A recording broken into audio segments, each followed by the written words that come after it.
नमस्कार। कैसे हैं आप सब? उम्मीदें अच्छे ही होंगे। अभी कौन आया है आपके घर? गणपति बप्पा है ना? हाँ, हम में से अधिकांश के घर गणपति बप्पा आए हुए हैं और अब तो वो जल्दी ही जाने भी वाले हैं। हम सभी उनका विसर्जन करने वाले हैं। क्या आप जानते हैं कि हम गणपति बप्पा का विसर्जन क्यों करते हैं? तो चलिए, आज मैं आपको गणपति बप्पा के विसर्जन के बारे में ही बताती हूँ।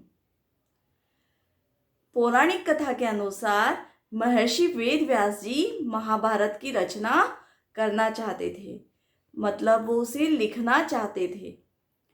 उन्होंने महाभारत को आत्मसात कर लिया था, पर वो लिखने में असमर्थ थे। इसके लिए वे ब्रह्मा जी के पास गए और उन्होंने उनसे अनुरोध किया कि मुझे किसी एक ऐसे व्यक्ति की ज़रूरत है जो कि महाभारत को अक्षरशः लिख सके। तो आप कृपया मुझे बताइए कि मेरी कौन मदद कर सकता है। ब्रह्मा जी ने कहा, गणपति बप्पा बुद्धि के देवता हैं, वो निश्चित रूप से आपकी मदद करेंगे। महर्षि वेदव्यास जी गणपति बप्पा के पास पहुंचे और उनसे अनुरोध किया कि आप महाभारत लिखेंगे। गणपति बप्पा सहर्ष तैयार हो गए। अब गणेश चतुर्थी के दिन से महर्षि वेदव्यास जी ने महाभारत बोलना शुरू किया और गणपति बप्पा उसे लगातार बिना थके बिना रुके लिखने लगे।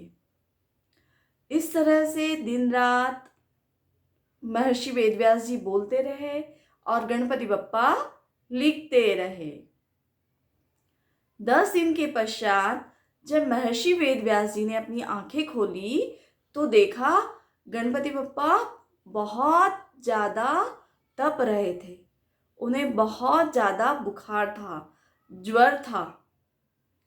उन्होंने वहाँ से सुगंधित मिट्टी उनके शरीर पर लगा दी।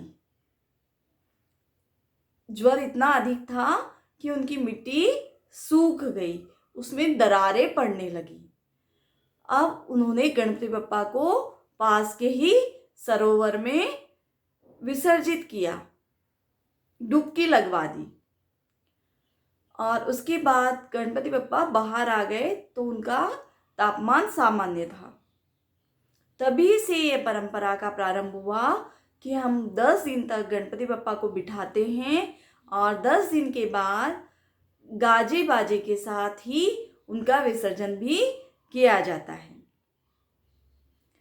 साथ ही आपको ये भी बताना चाहूँगी कि सन 1893 मतलब ईयर 1893 में श्री बाल गंगाधर तिलक जी ने सार्वजनिक गणेशोत्सव की प्रारंभ किया। इसके पहले गणेश जी सभी के घरों में बिठाए जाते थे, पर आज हम देखते हैं कि सार्वजनिक रूप से गणेश जी की स्थापना की जाती है, तरह तरह की कॉम्पिटिशन्स आयोजित की जाती है और सभी को एकजुट करने के लिए बाल गंगाधर तिलक जी का ये प्रयास था ताकि वे पूरी जनता को आंदोलन में शामिल कर सके। तो आप समझ गए कि गणपति विसर्जन क्यों किया जाता है? तो बोलिए, गणपति बप्पा मोरिया, अगले बरस तू जल्दी आ। चलिए, जल्दी ही हम भी मिलेंगे एक और नई कहानी के साथ। आपका दिन शुभ हो।